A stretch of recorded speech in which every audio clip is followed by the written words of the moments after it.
This club's about winning trophies. I'm inexperienced in a lot of those things. 3-0. Sorry for smiling there. Almost lost the cup and you win it. The new European champions, the treble, the dream come true for you. Oh, I can't believe it. I can't believe it. Football, bloody hell. But they never give in. And that's the winner. Welcome to the American Red Devils podcast. I'm John. I'm Alex. And we're bringing you the best Manchester United news from this side of the pond. Woo, sir. How we doing? Yeah, we're back in that place that all Manchester United fans were hoping we would not return to so quickly, sir. We're in the shit. We're in hell. Manchester United get embarrassed. South London's number one against Crystal Palace. The Eagles, sir, they thumped us at in their house in Selhurst Park. United barely put a glove on them all game. And 4 games left in the season. You didn't think things could get much worse. We've hit rock bottom. We've hit Watford away. You know, the 4-1 drubbing that Ole took famously before he got the axe. Obviously, that was earlier in the season. So we were talking about the hot take. You cut him now, cut him later. But either way, this season, as bad as it comes, there's no doubt at this point, it's going to be the worst United season in the modern era for sure. And probably the worst since the 70s. Well, you know, when you're playing in relegation times. But either way, tough times for Manchester United fans. The end is near. We got 4 games left. We're almost there. And that's the positive I can see. You know, we're going to get a little summer break. Looking forward to that. How you doing, sir? How are you feeling? I'm in absolute shock, honestly. Maybe I'm not shocked. Crystal Palace, I thought we would beat them. We've been playing like shit all season, under Erik ten Hag, injuries or not. And I thought we would play like shit and maybe get a result. That's kind of been how we do it. We concede 20 shots, somehow get a result, moment of brilliance. Missed Bruno today. Missed healthy defenders today. Onana had to still make some saves to make it not 5-0, 6-0 against Crystal Palace. I mean, we've been down to South London. We saw him lose under Rangnick. Big shout out to the United away support, singing the whole time, Incredible. supporting the players. What's got to be said, players clapping up the fans on the way out. Class job, right? That's one thing. It was the last game of the season. We went to Selhurst Park when they lost under Rangnick. Players coming over, clapping the fans. It's a class act. Manager did not clap the fans on his way out. Erik ten Hag walked right past the away support off the pitch. I thought that was an interesting thing to note. And what's really interesting, and the universe is perfect, football gods have it all written in the stars. Erik ten Hag was in the stands at Selhurst Park to watch his first Manchester United game. It could all come full circle to an end at Selhurst Park away. And look, Crystal Palace, if you're not laughing by that time that 4th goal goes in, then I feel bad for you, because I was absolutely... That Elise goal coming just like bangerang, baby. Like, you know, just like nothing. We got nothing. We got nothing. This is a team. It has gone. I've said it all year. Hoping for the bounce. Need a result. Get something going. Nothing's going. These players are not playing for this manager. Obviously, there's bluffers. This manager cannot deal with the situation at hand. He cannot deal with being the manager of Manchester United. Could have worked out in a different era. Could have worked out if we had the front office sorted before he came in. We did not have it, and it has gone bad in a bad way. And unfortunately, without a shadow of a doubt, this should cost him his job. And Ineos will not sack him. They're new. So this whole thing is very interesting because Ineos is now in the seat. Ratcliffe's on the hot seat now. And he probably wanted to just paper over the cracks, wait to the end of the season, and maybe make a decision post the FA Cup final. And now shit's going to heat up because if Arsenal cook us this weekend, people are going to be beating that drum, and the pressure's going to be on. And it's welcome to Manchester United. Welcome to owning the biggest football club in the world, because Ineos ain't ready to make this call, and I think they'll probably bungle it. And if it ends with more embarrassing results and City beating us in the final, people are going to be losing their goddamn minds, sir. A little concerning at the moment for Manchester United. Yeah, I mean, I don't think the bar is losing to City. I think losing to City is like expected. It's just the manner in which you do lose. But Palace, I mean, they're the easiest team we're playing in the last 4 games of the season, and they embarrassed us. So it could certainly get a lot worse. I think it's going to come down to them. You know, they're thinking financially at this point. Obviously, they seem to want to do what's best for the club to turn things around and put together a proper footballing organization. But also, they're not going to be super, willing and able to open up that checkbook around everything and anything. So if they do fire him, that's a $10 million decision made right there, because they have to buy out the last year of his contract versus maybe like freezing him out and seeing if some other club will pick him off. I mean, like apparently Bayern is in the market for a Baldy. They could have him. So they might want to play that angle, because of like FA Cup. Yeah, that's a reach anyway, even if the team was playing much better. And then embarrassment. I mean, are we going to hit 6? It doesn't look like it, with an upturning Chelsea and Newcastle, and this team playing as poor as we're playing. So, yeah, it'd be very interesting to see, sir. We were always talking about this over the last few months, when it became pretty much a foregone conclusion that Ten Hag is not going to make it out the season based on just how bad things have gone. Is what kind of manager do they appoint, and also when they make that decision ultimately. And now we're at a point where it's like, if this was earlier in the season, you'd be firing your manager. Now it's kind of tough. You have 3 EPL games left, and he's in a final. What do you do? It's different. If it was November, they'd be firing him. But now it's May. Yeah, they're going to be gambling. They're gambling on that $10 million check. And what I'm saying is they're going to be trying to think. They're thinking, like, this is how Ineos is. So Ineos came in, they made easy calls. Like, good calls, right? You had the CEO. Now you want Ashworth. Do you just panic buy Ashworth? Do you get rid of Ten Hag now? Save the capital so that the Arsenal game isn't just this horrific. Because, like, when Eric Ten Hag's ahead of this team, and there's plenty of football to play. Arsenal, Newcastle, and Brighton. You can lose all 3 going into the final. Easy. Going into the FA Cup final against Pep Guardiola and that Norwegian that's just going to cook you with 5 goals. People are going to be this is the damage that you could do versus all right, clear the air. Let's try to get some vibes back. Ole for 5 games. Roy Keane's Carrick, touchline manager. I don't know. Like, you know what I'm saying? Like, get somebody in. Just like ease the tension. As an owner, when you make this call is so important. And I think the first error we're going to see Ineos make is they're going to blink on Ashworth, and they're not going to get rid of Ten Hag, and this shit could get real toxic. Because what this Crystal Palace game showed me is ain't nobody in that locker room and having fun, and everybody is checked out and they want to leave, just like under Rangnick, and the shit's going to get worse. And as fans, it's joyless. Imagine if we had like Ole come back for the Arsenal game, or just anyone coach it. Like, you and me would have like a little hope. The players would probably like turn up, like something there. This is an entertainment business, and Manchester United getting embarrassed over and over again, it can hurt your brand. I'm just saying, like, read the tea leaves here. Ineos is going to play for that $10 million check, try to basically foist it on Bayern Munich. They ain't paying $10 million for the record. They're not. Like, so the whole idea that, we're going to wait till the end of the season and then Bayern's going to pay us $10 million to get Ten Hag, no way. They're not going to pay nothing to get this guy. And at the end of the day, like, I'm hoping for United's sake, we can stave embarrassment, finish the season, and move off of Ten Hag. But right now, what I saw against Crystal Palace tells me this is like 7-0 coming at home against Arsenal. Like, big losses are coming if we are this out of our depth against Crystal Palace, even with the injuries. This shows me that nobody wants to be there right now at Manchester United. They ain't even trying out there. And it's something we've seen before, right? So we can recognize that. You can always recognize when players have given up for a Manchester United manager over the last 5 years, especially. And they don't need to pay out the $10 million. So what happens is, like, they got a year left and like, well, we want to sign him. We want to get rid of him. They kind of come to a mutual agreement to cancel the contract if they know Bayern's going to sign him. But who knows, sir? I think that's the decision. The $10 million, if it was the old era, if it was like Richard Arnold and co., they'd be paying the 10. I don't think they're going to pay the 10. I don't think it's going to make that big of a difference. I think at the moment we're in the mud. We're in 8th place. We're not even going to make Europe.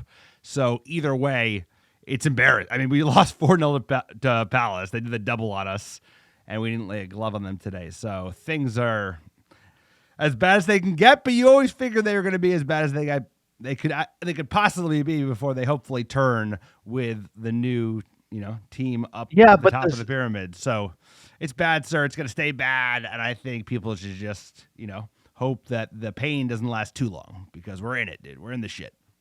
Yeah, but as an owner, you're going to have egg on your face. Ineos is going to have egg on their face. If we lose these 3 games, we finish 9th in the league. You go to Wembley, you get absolutely smoked. Ineos is going to look like they don't know what they're doing, and the fact that they have drawn out this decision on Ten Hag as long as they have is a mistake. They should have backed him, or they should have said, "We're not making the decision. He's our manager to the end of the season." They should have done something. Ineos' silence has not been a good move here, and I think that at the end of the day, this could backfire and make them look like they don't know what they're doing, just like the Ashworth deal could as well. So I'm just worried that the new owner is trying to bide time, and it could end up biting them, sir, because you want Ineos to do well, and they could bottle this decision. This is probably the biggest decision they're going to make is going to be what to do with this manager, especially with who we have available, which is not many options. But sir, we could go all day. United in crisis. Quick PSA for the podcast. You like the American Devils. If you like this team like we do, and you've watched this game, please support us. Support fan-generated content. Best way to support us is via patreon.com/America Red Devils. We do not have any ads or sponsorships. We are 100% backed by you, the fans. Big shout out to Andrew Jones. Just became a Patreon member. Can't mispronounce that name, sir, so you're going to have to sign up with some more hysterical names. Also, if you want to support us, check out our store, AmericaDevils.store. We have our Eric Ten Hag Red Army scarf on sale for $4.99. Back the manager till he's gone. Otherwise, these scarves will live in Alex's garage for years to come. And also check out our blog, AmericaDevils.com. Fan-generated blog content. What are we going to do with our manager? United in crisis. You can get it all there. A perpetual state of crisis. Get used to it. Welcome to the greatest club in the world. I wouldn't trade it for any other club. Great way to support the pod is all the things John mentioned by merch. Join Patreon, but you can also support it without spending any of your hard-earned cash. Write a 5-star review on iTunes or Spotify. You can get free merch. All you have to do, write a 5-star review on those 2 forums and send a screenshot of that review to americadevils@gmail.com with your mailing address, and I'll personally pick back and ship some free ARD gear. Send it right to your door anywhere in the world. Here's a great one from Ghost Our Pit. My go-to for all things United. I stumbled across this podcast when I was in California a few years ago. The guys are honest and organic. No ads whatsoever. This is my go-to pod when I am on my commute, hitting the gym, or doing my chores. Love the intro, the banter, the detailed pre- and post-match analysis. Great combo of transfers, build-up, and analysis. Keep going strong. Glazers out. Glazers. They're kind of out. Sir, let's get into some football.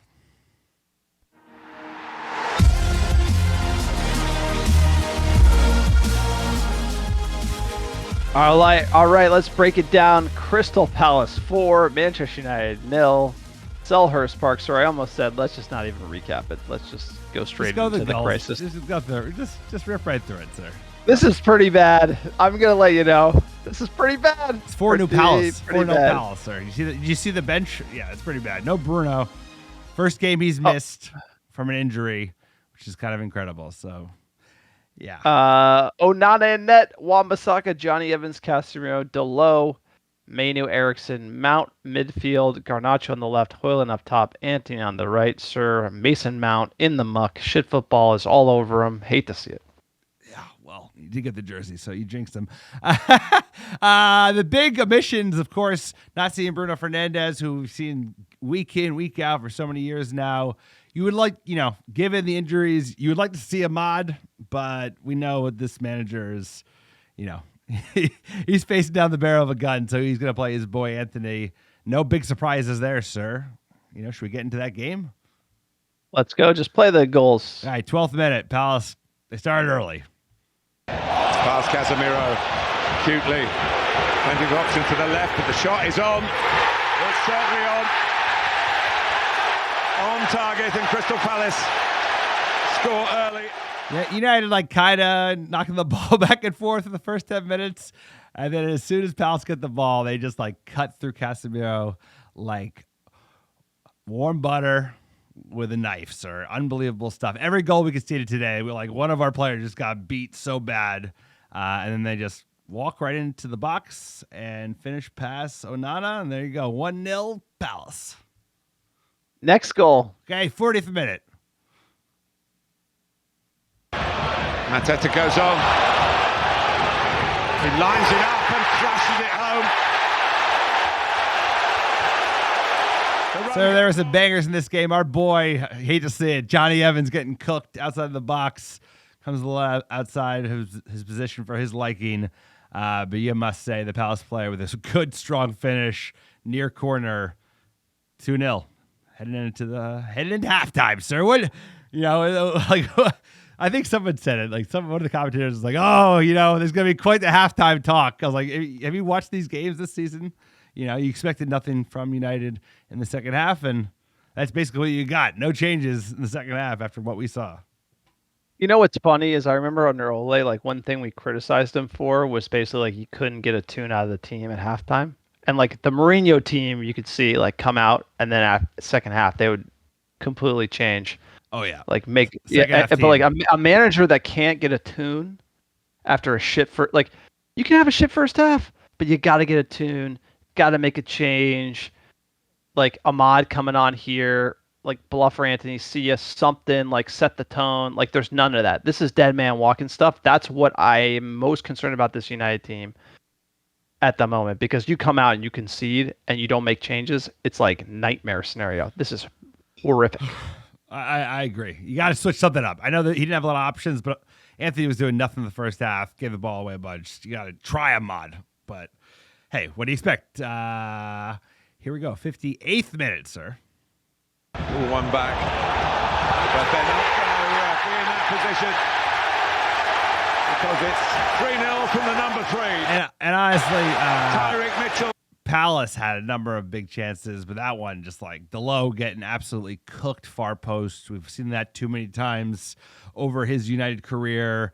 And Palace, dude, they play good football. I mean, Jesus Christ, I wish we could play football as good as Palace were today against us. 3-0, sir. They were just like, they were strolling. You know what? You're down 3. Let's get Rabat in there for Anthony. There you go. Shore up shop. 6 minutes later, they had a fourth. Casemiro unable to find the solution there. Here's Elise in shooting range. Dispatched. Elise just bangarang. Absolute bangarang. Casemiro gets cooked. Not for the first time in this game. Such a shame with Casemiro. I really enjoyed watching him last season. I thought he was a great player. Fun to watch. And such a difference maker. And this season he has just looked like, what was that joke we used to make earlier in the pod, which is like, the Munsters gave him that juice in what's that basketball movie, sir, with Michael Jordan? Space Jam, the Monsters. Yeah, basically, like he lost all his mojo. No, like the step never down. got fit. No, he never got fit, dude. Casemiro is like people got to know this game. Casemiro's a guy. It's hard for him to find fitness. When he does find fitness, he's like elite. You can see it in his face. He comes in, takes him like a month to get good, and then if he gets injured and fits and starts like this season, he doesn't have it, right? And he's playing at center back. Casemiro can't play center back, dude. We don't have a lot of options, but he's a wild man, and he has no positional discipline. So, 80th minute, now we go for it. Down 4. Wheatley and Ahmad for Højlund and Mount. Again, game management here from Ten Hag. Very poor. Perplexing. 92nd minute, Palace hit the post. They also had Hughes had another banger volley shot that Onana had to like Superman save. Could have been worse. That's all, folks. 4-0. One of the worst performances I've ever seen as a Manchester United fan. If you're not laughing, you're crying. Going through it. This is probably the worst. This has got to be one of the worst. This does make me angry. Like Rangnick, like nobody wants to play for him. We played better at Crystal Palace. I mean, this is so bad. Like people can't even you can't even fathom how horrible this is. Yes, there's injuries, but here's one for you. Holy crap, Evans and Casemiro are getting cooked. Tuck Wan-Bissaka in at center back, move Casemiro in the midfield, take Eriksen off. Like you put Rabat at left back, switch to a back 5, tuck it in. Like there's plenty of options for this team to play. That's the problem with this manager. He just makes excuses about injuries. There's options and moves and different things we can do to play differently. We only play one way that is wide open. Everybody have a shot. You get a goal. You get a goal. You suck. Your team's in the championship. You can cook us. This whole thing is just absolutely a mess. And to point fingers at injuries, it's like, man, you got to make moves. You got to make adjustments. And we ain't doing it, dude. This is insanity. This is doing the same thing over and over again. It's going to get you fired. And fired he will get. I was buying that injury train a little bit earlier in the season, but at this point, it's like there's no excuses to being this inflexible and trying so little new things to try and get more out of the players you have available. So this season has been a backbreaker, and today I think this is one of the worst performances we've seen from United since Fergie retired. And that's saying something. There's been some shit performances, and look at that. One thing to get cooked, but there's one thing to get cooked, but we created 0.41 XG, bro. That's just shameful. 18 shots to Crystal Palace. 10 on target to R2 on target. 10 on target. Unbelievable. Should have been worse. We are 8th in the league, sir. 54 points, 3 to play. Ooh, we are good. This could be the record worst finish in the Premier League for Manchester United. Chelsea, you hate Poch. You've clowned them all year. You've clowned Chelsea all year. They are currently ahead of us in the table. How does that make you feel? Great, sir. It's a great feeling. We're their level. They're our level. You have looked down on them a lot this year and made fun of them and basically said how crap they are and how Pochettino is so shit. And now we are falling below them. We're on the exact same point. So they're as shitty as we are. So, yes, we are as bad as them, and they are as bad as we are. So, yes, that's how I feel. Terrible season, sir. Two things can be true at the same time. We could be awful, and he could still be a bluffer of a coach. So, you can have Pochettino as your next manager. If that I don't makes you want happy. Pochettino as my next manager. I'm just saying that I think when we went to England and we saw United play Fulham, and I watched United play, I was like, we are horrific. When I saw Chelsea play Liverpool in the EFL final, they didn't look nearly as bad as us. But I remember you were like, fuck Chelsea. Chelsea. I'm a fan before I'm a pundit, sir. So Chelsea is the first team I grew to hate because we became fans in 04, 05, 06 when Chelsea was the big dog against United. So fuck Chelsea, bro. And you know what? They have 54 points. Hurts. They spent $400 million this summer alone, and they spent $250 on that midfield. That's not even very good. So, yeah, I don't think he's a very good manager. So, but I hope they stick with him. I agree. I'm just saying, that's a tough pill to swallow. That speaks to how shit we are, bro. Yes.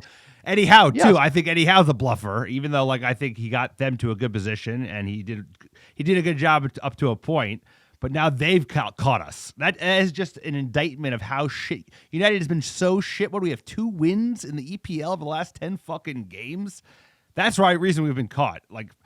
Spurs completely fallen apart. They've won 1 game in the last 5 games. We should have caught them. But United is so diabolical this year that there's no reason we shouldn't have at least finished in 5th. It wouldn't have mattered because the coefficient, we lost it anyway to Germany. And you would have needed to get into 4th to get into the Champions League spot. But sir, it's a shit sandwich, bro. This whole season has been one shit sandwich after another. How many games have we had? So we're gonna United's in 8th, 54, Chelsea 7th, 54, Newcastle 6th, 56, Spurs 5th, 60, Villa, Liverpool, City, Arsenal. Don't even need to tell you how many more points they have than United at the moment. But we're not going to be right now. It's looking like we're on the outs for Europe, especially with Newcastle coming to get it. And Arsenal as well. It's going to be those 2 games, and they're at home. I'm nervous. I'm real. Brighton's there for the taking. That's a draw. But man, I'm thinking that Arsenal's going to take it to it. I can handle losing, but I just don't want to get embarrassed. And if we show up like we did today, we are going to get embarrassed. And Arteta is not going to lay off the gas. No, he's not. But I was numb. I don't know about most fans. I was numb watching that game today. What you expected the goals, and then at a certain point you just start laughing. Like you said, you're either gonna cry or you're gonna laugh. I thought we. No, I did not think we were gonna win. We would win. I called it lose, and you know what? I should have said we're gonna lose by more than we did. Arsenal are going to come to the play, but like you said, sir, like we'll come out and look. Oh, we play up, we play down. They'll still beat us, but maybe we'll only lose by 4. But hey, it could be worse. I don't know, sir. I have no idea. This team, I just want it to be over at this point. Even though we have a final, we have a reason to be excited. Like you said, I wish they were going to take the $10 million bullet. I don't think they're going to do it. And just like, hey, let McLaren do it for the vibes, bro. Let's go. Old man River to the end of the season. What did the main man have to say? Let's see. Press conference. You look super confident. Very disappointing. Underperforming. Definitely. Worst defeat. We should have done better. There were many things. There was a team performance who was not correct and making big mistakes, not following, say, the plan and the script and the rules we have. Of course, also individual mistakes, but then we should cover each other, and we didn't do. We let each other down, and then you get a worse defeat. Individually, does that come down to sort of individual performances as well? So guys, I realise you're not going to identify individuals, but some of the performances clearly not up to the standards that they would expect. Absolutely not. It's the truth. But also, we know players. Not all the players are positioning in their favorite positions because we have huge problems. But then we have to help out each other.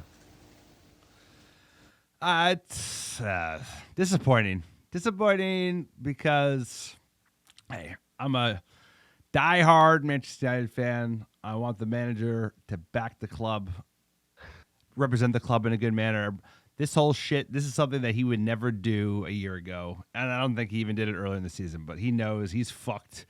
And managers, certain managers especially, behave in a way that's like unbecoming, I think, of who they generally are when they're like staring down the gulag, bro. They're staring down like the guillotine. And he is at that point. So like him now mentioning individual errors, that's not something he ever used to do in the past. Certainly didn't do it last season. And we've seen more of that shit in these crazy interviews and all the things he's been saying. So disappointed from the manager to like blame individual errors. He could have made changes.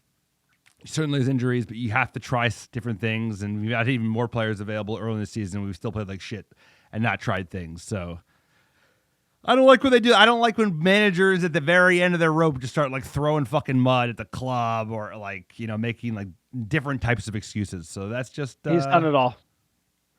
Say again? He's done it all. Well, especially recently. Yeah. It's you hate to see him flailing. He did kind of take it on the chin, so it was a low point as well. But let's get into it, sir. We got a next match. Getting amped. Getting amped for this Arsenal game. Fuck Arsenal. I hate Arteta, bro.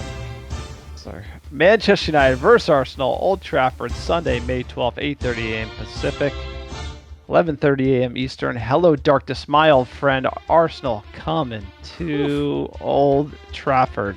Lifetime, we've won 101, drawn 50, lost 88. First time we played them, Newton Heath versus Woolwich Arsenal. 1894, sir, we drew 3-3 in the second division. We were early on the come up. Last 5, lost 3, won 2. Remember that one in September, the Garnacho offsides. Man, what could have been also Holy last shit. year. Yeah, wow. Arsenal coming in. Villa beat them 2-0. That could cost them the title. They bottled the Bayern Munich Champions League quarterfinal. 1-0 to Bayern. 2-0. They beat Wolves. They beat Chelsea 5-0. They beat Tottenham 3-2. They cooked Bournemouth, sir. Let's see. What did they beat Bournemouth by? I think 5-1. 3-0. 3-0. Oh, 3-0. Even better. And look, they got a great team. I know all their players, unfortunately. Kai Havertz, another player that you had laughed at, doing well. Saka. This guy, are we gonna start doing that? Like Trossard, all the players you bagged on, like and all Kai like Havertz. what's You going always on said today? that. And talk about all the things all the calls you've gotten right, and now like all the players that have like, oh, I bagged on them. Shall we go through your records? I'll bring out the list, I bro. never thought Kai Havertz was that. Did you or did you not like just like lambast Kai Havertz? Like, do you not have like a history of just like cooking this guy? Like, yeah, he's coming good. Big Gunners guy. I had no idea, sir. I still think but he's come good. Like, yeah, he's if you come put good. a player in to a team that's playing exceptionally well and like all the parts of the system work together, he's certainly a good player, sir. He showed that at Chelsea. I just think he's kind of a goofball, kind of a, not my favorite player. He is. Like Kai Ben Havertz. White, another goofball. Yeah, Ben they White. got a lot of goofballs, bro. That whole team's full of goofballs. I think Odegaard's a goofball. I think Gabriel's kind of a goofball. He's a player. Odegaard's a player. Declan Rice is a player. The player that should have been at Manchester They've recruited United. exceptionally well. They know what they're doing. Yep. As far as injuries for United, Malacia, I don't know what he's doing. He's on Instagram smiling, so he's around. Martinez injured, Varane injured, Shaw injured, Martial having a laugh, Lindelof, Rashford, McTominay, Kumbala, tons of injuries, sir. And Maguire's out for the season. His season's over. Bruno obviously missed today's game, so there's a couple more on this list that just keeps getting longer, sir. Giving those the odds, what is your starting 11? Ooh, it's gonna be Onana, AWB, Casemiro, Evans, Delo, Mount, Kobe, Bruno. I think Bruno makes it back. Oh, shit. Maybe Rashi makes it back. Hoyland and Garnacho. Sir, what you got? I think you gotta go. This is a tough one. You gotta pack it in here. Like, no joke, pack it in. Onana, AWB, Evans, Cass, Delo, Kobe. I'm hoping that, like, I don't know. I guess I'm hoping like we can get a McTominay back, but you just have to go with what we had today. Eriksson, Kobe, Mount, Garnacho, Hoyland, and you need to start a mod. You need to try something new, and you got to just like have it 2 banks of 4, just like counter hero ball. Booking the bookies. What do we got, sir? United, the underdogs, as you'd expect, plus 450 for United at home, plus 370 for the draw, and minus 205 for the Gunners, sir. Give me the odds. What is your score prediction? This might be the worst odds I've ever seen for Manchester United to play at Old Trafford. I can't remember a game where it was worse. Plus 450 is I'd never seen that number. Like City, you'd be like plus 275 or something, but like this is the worst I've ever seen. I can't remember any other team. I mean, I don't know. The season's set a lot of new lows. I do remember some crazy odds in the last couple of weeks, but this is not. That was away. I think that was away. This is home. I mean, I believe going into this Palace game, Palace were favorites. So that's Yes. I had never seen were, before. I've never seen United underdogs to go into fucking Crystal Palace. South London's number 1. I mean, that's a new one. What's your score prediction here? I think United lose 3-0, sir. What's your score prediction?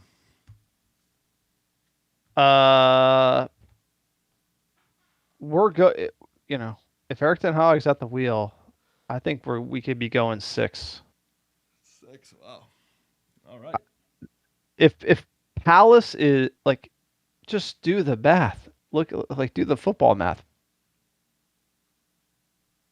Crystal Palace is 14th in the league. Yeah, I and they understand. beat That's us not how 2-0. football works, but I know, sir.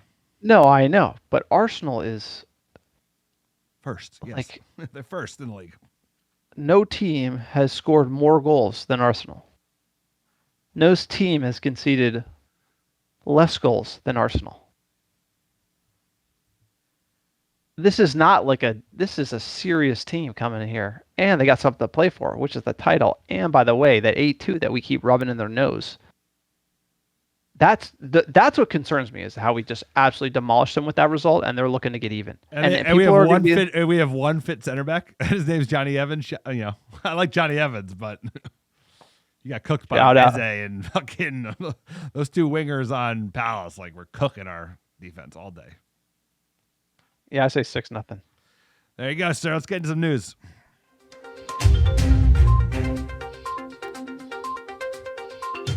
United in the news. So this week, I don't know if you saw it, but Ten Hag had a exclusive sit down with Gary Neville, a tell-all interview, kind of like, on the couch with Oprah Winfrey. Did you see it? Nah, I saw it and I didn't bother. I've seen this movie before, bro. Like, I'm not new to this game. I know what they're doing. Trying to shot at the turd before they decide to flush it or let it float for a while. I get it. This is weird, though. It to me, it's kind of like this. There was a bunch of people. We've seen so much in the press, like, hey, Athletic says Ten Hag's the man next year. Then you get this interview, which is kind of like, obviously, Ten Hag's trying to play damage control. Ineos hasn't said anything publicly. This is kind of where we get into Ineos. What are they doing? Is this hurting United? And a manager under the cosh doing an interview like this doesn't help, in my opinion. If you want to do this after the end of the season to like do a recap of the season and kind of say, hey, this is why it didn't go our way and do damage control. But like midweek when you got a game on Monday, I didn't like the fact, and I don't know if it's Erik ten Hag that's doing this interview or clearly someone at the club has to like bless this. And then we're getting into United just generally being a shit show. So why would Ratcliffe let this guy go out and have this interview? Just highlighting a few things that were said. I think the most interesting question you can literally look at, I think, is 10 minutes in. Gary Neville asked him, what style of play are we trying to achieve? Like, very simple, direct question. And Erik ten Hag goes down, I think a 6-minute answer. He says, quote, I'm a realistic man. At the end of the day, it's about winning games. This year, we wanted to make the next steps. We brought in a keeper who can play out the back, a dynamic midfielder in Mason Mount, Rasmus Højlund, who is young and needed time. We are quite confident we made the right choices and that we could make the next steps. But then the injuries. We've had 30 combinations of a back four. Everyone knows that will have a huge impact. So many issues in the team. You can't always play the way you want to play. That's the facts. But the fans don't care about that. But the team, I'm proud of. Every game they went for it. They had spirits. We made the adjustments in our way of playing. When you don't have a left-footed player, you need to make the adjustments. We are not where we want to be, but we've made a large improvement, and we don't have many defeats in 2024.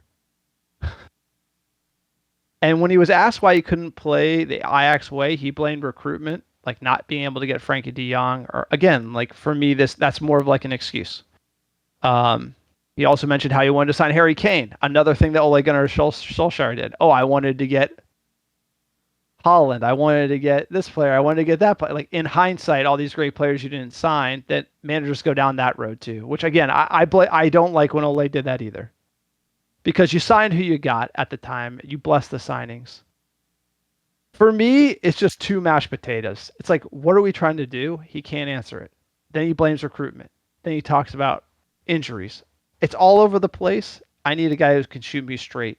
Because at the end of the day, if you look at how many people he brought in that played in this team today against Crystal Palace, Højlund is his man. Mount's his man. Garnacho he brought through, Antony's his man. Manu he brought through, signed Eriksson, signed Johnny Evans, signed Casemiro, and signed Onana. That's the majority of the team is his guys. And yes, we are missing a center back. Casemiro went to fill in.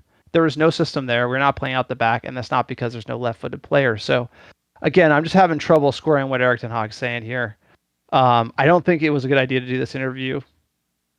He looks like a man who doesn't have a plan. And when you kind of add all this up, that we've conceded the most goals in all comps since 1977, we've created a record 13 Premier League losses, and we both know that it could have been worse, and we got away with some. Worst campaign in European history. Most shots we've ever conceded. Goals, we're 2 away from the record high in the Premier League era, conceding 57, which is the record. Like almost an all-time low in goals scored. This season is like going down as the worst season in the 20 years that I've been a fan of Manchester United. And I'm not letting nobody shine up a turd. So it's kind of it. There you go. It's an interview that you'd expect to see from a manager after he got fired. You know, it's like very unusual. Like you said, who blessed this? Was it blessed? It had to be blessed by Manchester United higher-ups, given the forum and where we're at. But the fact that you're doing like an interview like this 4 games before the season ends, and all the excuses, which like every manager that's come to this club since Fergie has done the same they all do the same interview. They all say the same thing. They all make the same bullshit excuses. I didn't get who I wanted, blah, blah, blah, the recruitment, injuries, whatever. So the whole thing is very unusual, very bizarre. And like I said, he was not making the same arguments a year ago. He's not even making the same arguments 6 months ago. So you start talking shit about the club, about like, oh, actually, we've been relatively successful this time period versus others, like he did, like Mourinho did, or blaming the recruitment. At this point, you know, you made your own bed. If things had gone even like marginally better, I think he'd be getting an extra year. And obviously, we don't even know. I mean, like you said, Athletic, who at this point is probably tier 1, unless it's like coming straight from the horse's mouth for Manchester United, are saying that they're sticking with him. But then again, that was before we got fucking like walloped by the Eagles. So the whole thing's unusual, weird. I don't know why you would do this. So, but there you go. It's been one of those seasons, a season that nobody wants to remember. The worst season, like you said, since we've been fans, the worst season since 92, 93, you know, since everything got going. So can't wait for it to end, sir. Can't wait for that summer break. Looking forward to it. Absolutely. Can't wait for the summer break. But just to highlight the question of why now? Why did they give this interview? That's the one thing I don't understand. It's to me, I think they want to keep him. They want it to go well, but like they're watching that game and they're like, holy crap, you know? And another thing to take into account is he's making a lot of excuses, and I don't care. Like, I know excuses are valid, man. Like, everyone's got them.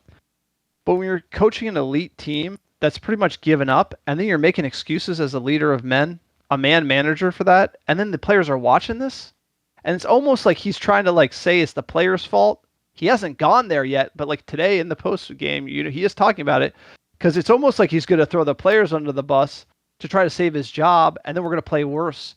So there is some dynamic going on where he's trying to manage the damage, trying to save his job, making these interviews, and it's costing him probably morale with the team. And we've seen that before, right? We saw that with Rangnick. We Yes. saw that with Ole. As soon as I saw that with Jose, what happens is these managers know they're under it. They're about to lose their job, or they're in threat of it, and then they start throwing their players on the bus, like Yes. he did today, which we hate to see under any manager, even if you're under the cosh. And the players play worse because they give up on the manager, which they are doing so right now, and probably will continue to do Exactly. so. But they're going to You try and come save out that and 10 make mil, bro. It's 4 excuses. games, and it's not going to make a difference. They're not going to save Europe. FA Cup actually does get you into Europe. It gets you into, I think, Yes. the Europa League. But even then, like, you know, you're not like sure, not Kira McKenna. Steve McLaren's going to take you to the, to the promised land for that final. So, like, I think they're going to try and save that 10 million and spend it on Ashworth. Yeah, but all you need to know about Erik ten Hag and the situation, what I'm trying to read the tea leaves in, is the only reason why you would ever do an interview like this is to try to rally the troops. And that's an us versus them. Like a fuck you to the media, a fuck you to everyone who doesn't believe in us because we're going to come back. You got to lay it on the line. Like, that's the whole point, is that he's got to be a leader of men. He's coming out and making excuses. Players aren't going to play hard for you. You're making excuses. Players are just going to be like, yeah, we can't win anyway because we got no, like, that's the mentality problem at United, and he's feeding that beast to try to save his job. And I really thought, how are we going to play after this interview? He comes out, gives this interview. How are we going to play? We play like crap, and that's something to do with this. Again, I don't like seeing it unless it's a rallying cry to the team and get him behind him. And you see, like you look at any coach. Klopp does that. He comes out, fights for his team. It's us versus the world. Like, that's the time to do this type of interview, or it's just nonsense, or it's just vanilla ice cream. You don't give the press nothing, right? But this whole, like, try to explain away the shit season, I'm not buying it. And then on to the next article here, Bayern Munich interested in Erik ten Hag. This one is a huge surprise. Bayern Munich can't get a coach. They've been kind of firing coaches in a serial fashion. They have trouble getting a coach. they're thinking of Erik Ten Hag. My only thoughts on this are, hey, is Erik Ten Hag a bad coach? No. Do I think he can manage Manchester United? No. I think Manchester United is one of one. And even Bayern Munich would be easier to manage than Manchester United, honestly. Way easier. And I think there's a world where he could successfully manage Bayern Munich and not be able to be the coach of Manchester United. And so at the end of the day, pay us some money, Bayern Munich. You can have him. Do a straight swap, bro. Do a straight swap. We want Tommy T interim in a couple of years. See how it goes. He would do Ten Hag. He knows the Bayern program. He worked there before, right, for the Bees. Let's do it for straight swap. We don't have to pay his money. We get Tuchel, and then we'll give it a go that way. So that's more the caliber type of manager. Like, I don't love Tommy T, but compared to fucking Gareth Southgate and Graham Potter, we should have same ambition. Even if it's like in an interim basis, we know Tuchel's going to be temporary because he's going to flame out inevitably, burn up too hot.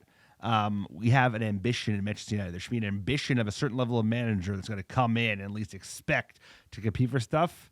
And Tuchel fits that billing. And I think it'd be a tough pill to swallow. Have Graham Potter come in, bro. I think fans would be like a little like, all right, we're behind the project, but this is really going to be a long fucking haul if we got Graham Potter at the helm for a little bit.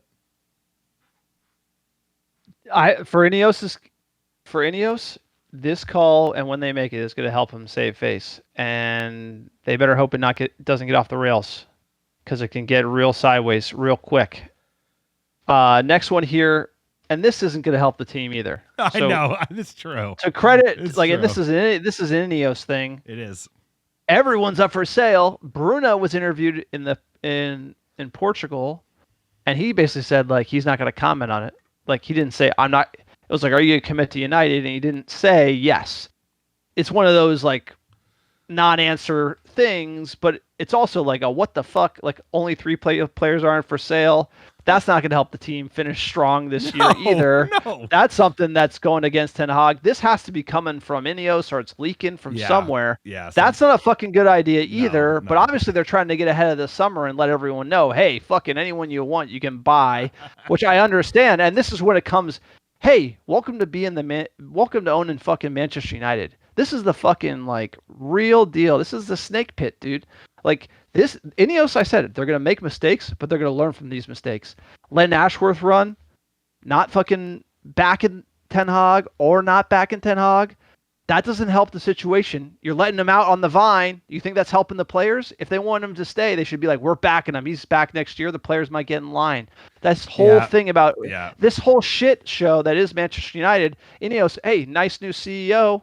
But, like, fuck, man, like, you got to start getting your arms around this shit, because it's getting a little squirrely and it's starting to come apart. And to put it back together is going to take more than a year. The worse it gets, the harder it is going to be to put together right now. And you're starting to see it. Like the Bruno non-answer, and then this fucking article, and then the players not playing.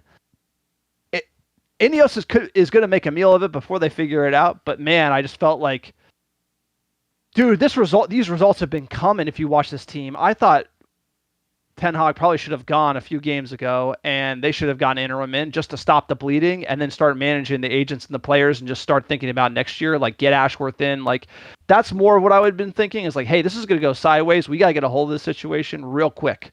And I don't think they're doing that right now. I think they're waiting in the wings. They're waiting to get Ashworth. They're not making a call, and it's fucking starting to get squirrely, and I'm a little nervous. No, you're bringing up a really good point, and there was always going to be a period where they make mistakes. And hopefully learn from the mistakes. That's the difference, right? Like, Glazers never learn from shit. They made the same mistake over and over and over and over and over again, which is truly the definition of insanity. And, the hope is that this team, this new regime, learns quickly. But, right, like you said, I have to tend to agree at this point. Now, I think they just wanted to do like a very laissez-faire approach to the end of the season. Let's see how it plays out. Let's get the front office in, and then we'll make a decision this summer. But you could, it's like, the thing is like, it just fucking snowballs, bro. It's like one bad piece of internal news plus bad performances, and all of a sudden all the wolves are all out, and it is truly a snake pit. So you have to get ahead of this. You have to manage a decision proactively. And they've been so mum's the word about what's going on with Ten Hag. Like, they have not, but like you said, they have not made any kind of statement. They played it through the channels. But they've been playing. We've been hearing both sides. They're actually quite reputable sources that he's leaving, he's staying, and this is even before some of the performances turned truly dire over this last 2, 3, 4 weeks. So there's always gonna be a fuck up period, sir. I mean, I think this first period, we'll see what happens, how they get rid of the manager, when they get rid of the manager, who they bring in, decisions they make around new deals. Right, the Bruno thing was very odd considering how he's always been a company man and been like, all he wants to do is play in United. He's like, I need to feel the love back, which you can understand because we're gonna focus on young for good reason, based on how we seem to think Ineos wants to approach, their investment in Manchester United. All right, sir. Jumping into fan questions. Woo, we got some spicy takes here. At you, Bosun. Everything about the club is so incredibly mismanaged. Everyone is somehow injured all the time, despite no one putting in an effort on the field. Meanwhile, the players and the manager are too busy doing press releases to bother winning football matches. Absolute shambles.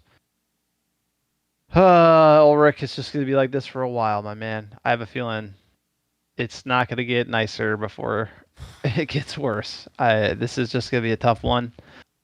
And, man, I think we're behind the 8 ball right now. I think Ineos, they don't realize it yet, but time's a ticking, and we're not heading in the right direction.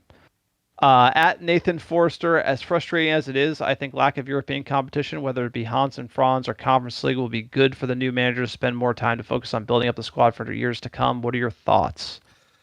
As much as I don't want to watch like Conference League, I think you need the matches. I think it'd be good for the new manager coming in to get, because no matter what, dude, we're gonna have a bloated squad because you're just not gonna be able to turn that many players over. And I think it's good to have more matches. I don't know, sir. I could go. Nah, I'm good. I don't need that shit, bro. Honestly, from a podcasting perspective, I don't want to cover like Uzbekistan on Thursday nights. Hans and Franz's cousin. No, dude, we have. It's too much. We need to focus on the fundamentals, and right now we're not focused on the fundamentals. It's just there's too much to do, and having the time back on the training field is what we need. Right? We need a new coach. We need Ashworth in, and we need a season off of European competition, and we need to focus on the league and just not being embarrassing. We need to focus on like our bread and butter, which is the league, and not get embarrassed. Like, it's a lot to travel Thursday, Sunday. Especially those training. Countries, Eastern Europe, you're doing like far travel. If we were playing well, I want to win it. Like, I want to avenge the Ole Leprechaun suit incident and the Yellow Submarine. Like eventually we have to like get that memory off the books, and the only way to do that is to win it. And so yes, like I would like for us to kind of be frisky in a European competition, but we just got to play better football. Right now, it's about fundamentals. It's like we need to get players that care. We need to get dogs. We don't need cats. We need dogs. We need dogs who care about this team. And that's the top priority. At Moneyline Jesus, looks like City recorded the biggest defeat against Watford, 6-0 in the FA Cup final in 18-19. Think we can break that record? What do you say? I certainly hope not. I hope some semblance of a team shows up and puts a little pride in this great badge, great club that is Manchester United. Never call us out of a final, sir. What is it? Didn't we beat big bad Liverpool in an FA Cup in the late 70s when United was in the mud? So never say die against this team. You never know. You never know, sir. You never know. Hey, you think Wout Weghorst will be in the crowd? I hope not. At Mike United Mets, if you look at last season and this season, the biggest difference isn't the manager. I'd say the 3 biggest differences are Martinez were injured, Shaw injured, and Casemiro falling off a cliff. Getting healthy in the back line and buying a new CDM, things will shape up pretty quickly, in my opinion. Shaw's always been injured.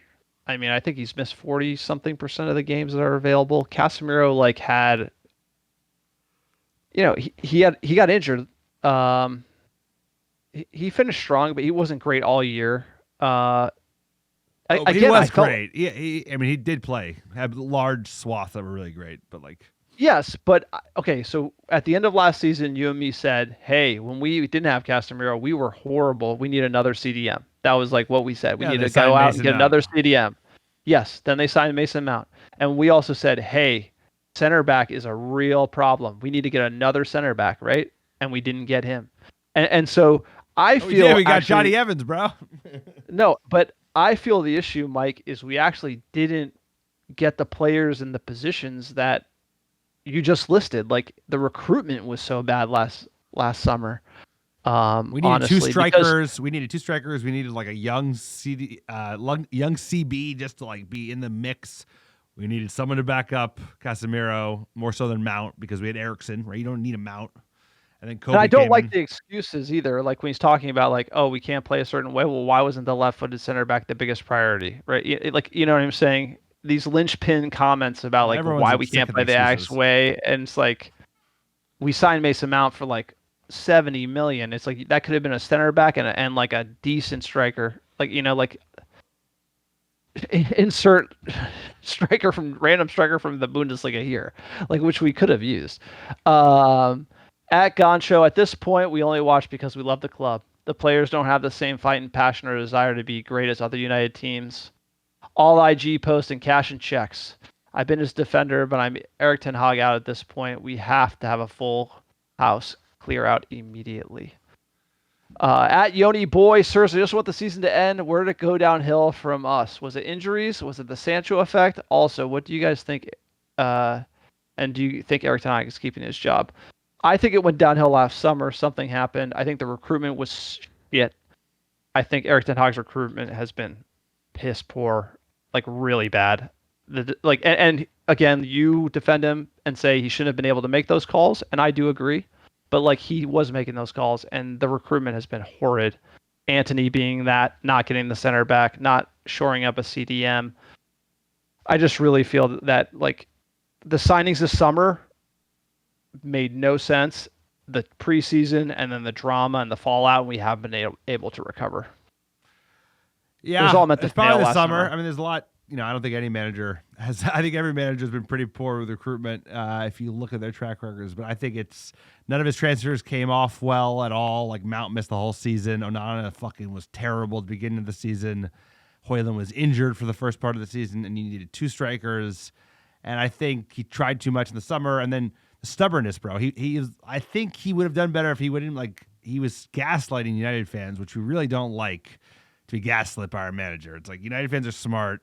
United fans have seen a lot. We can endure a lot. We can put up with a lot of shit football, but it's like the being told that like everything's fine, and you know, excuse factory from him and not from us is just something that just rubs everybody the wrong way. So everybody wants to change. I think it's all that. I think just the fact that like he went 100% Dutch, bro, which is just like not backing down, being far too stubborn, too set in your ways, and that's going to cost them, and it deserves to cost them. So we need a fresh start.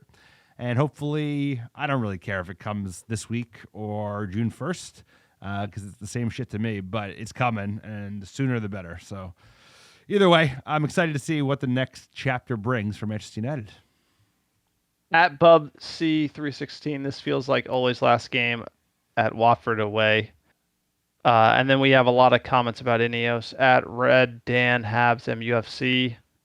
If Ineos don't take action now, it's a severe indictment of their leadership. We got great fans, man. They're on the pulse of things. And at Miller KDJ, Ineos' first mistake, not immediately firing Ten Hag. Morale is imploding. I think, and the Alex Davis, Ten Hag should be fired tonight. At Davey T, see ya, Ten Hag. Look, everyone wanted Ten Hag to work out.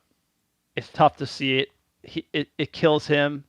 It's akin to the same thing I said before. Like he could have succeeded at United, but when he came in, he was set up to fail, and we ruined yet another manager. Spent another 400 million, and we are horrible for it. He will go on to probably coach another football team that's probably better set up than us, and we are stuck with this mess. And it's another bizarro Dutch manager cobbled together, half something, half other team that we're not even going to be able to ship anyone for, and we're just fucked for the time being. So Ineos has their work cut out. I hope they can make some good calls, because holy shit, there's a lot of work to do at this club. Hope Dan Ashworth is as smart as everyone tells us he is. That does seem to be coming. Apparently, Ratcliffe said, we're going to get him. You know, that was the rumor. He did an all hands meeting where he like tore into the staff, said everything was filthy at the training facilities. He wants people back in the office, which is kind of like a forced churn thing to push people out, because I know they want to do cuts as well. So he's tightening the belt. But hey, it's going to be a new era. It's going to take a while, folks. We got to be patient. A club in crisis, but it's not a pod in crisis. Sir, it's been a real one. If you like the America Red Devils, support us on Patreon, patreon.com/America Red Devils, AmericaRedDevils.store, Eric Ten Hag Red Army scarf on sale, $4.99. Back the man while you still can. You should drop the Back price. the man. Drop the price. $2.99, sir. Yeah. Call those that's called a going out of business sale. $1.99. $1.99. At AmericaRedDevils.com. Sir, give us our top 10 downloads last 7 days. Number 1, how you doing? Dublin, Ireland, Chicago, Illinois, Los Angeles, California, Melbourne, Australia, Brooklyn, New York, San Francisco, California, Phoenix, Arizona, Houston, Texas, Philly, PA, New York. Appreciate all the American Devils listening week in, week out. Couldn't do it without you. We will see you next week for Arsenal at home. Hopefully it's not embarrassing. I have a feeling there's going to be news around Manchester United this week, so stay tuned. We will talk to you all soon. Come on, United.